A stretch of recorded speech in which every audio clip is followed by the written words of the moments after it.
Hey, what up everybody, this is Stevie Breach coming to you. I'm sure by now you've seen the ongoing report that CM Punk was asked and granted his WWE release. I think that honestly this story has no grounds, it doesn't make any sense.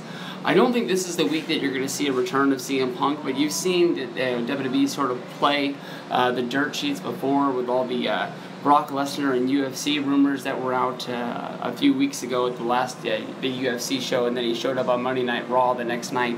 I think that the Raw in Green Bay could honestly be a return of CM Punk, and they're just trying to play it up, trying to make it as big as possible. If not, you could always think about that Chicago show.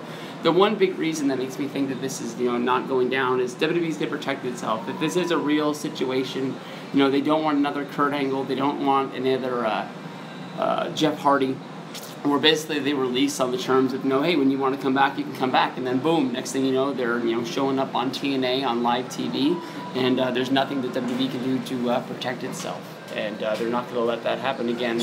That was a bad situation. It cost them a lot of money in the long run, and this is probably one of the biggest guys they have in the company. CM Punk basically needs to learn that WWE owns his ass. They're not going to stop selling his picture. They're not going to stop selling his video of matches. They're not going to stop selling his DVDs.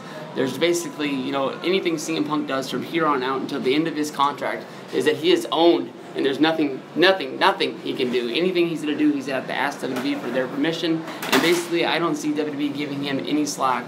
If he's not going to want to show up and have a match with Triple H at WrestleMania on the biggest stage of them all, he's not going to be doing any UFC shows, he's not going to be doing any autograph sessions. Basically, if he wants to fart, he's going to have to call up Triple H himself and ask for permission. WWE honestly does own anything that he wants to do. When that contract is over, he can take his name, he can take his likeness, he can go anywhere. That was one of the reasons why you see a lot of guys wrestling under other names, like maybe Curtis Axel doesn't get to wrestle under the the Hennig name, and other guys like that.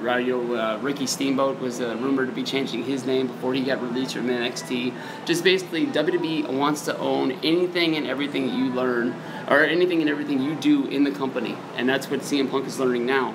Is that basically? He's pissed off one of the biggest wrestling companies in the world. He thinks he's a little bit bigger than wrestling, and he's going to find out, really how big he is, where he can go. Is CM Punk going to go to ROH and really be able to revitalize that company, make it big, what it once was on a grander stage now with the Sinclair behind it? Is he going to want to try and be the guy who goes and saves TNA just to basically fuck over Triple H and Vince McMahon? We're going to see how big of a star CM Punk really is. That's the one thing I really love about this story.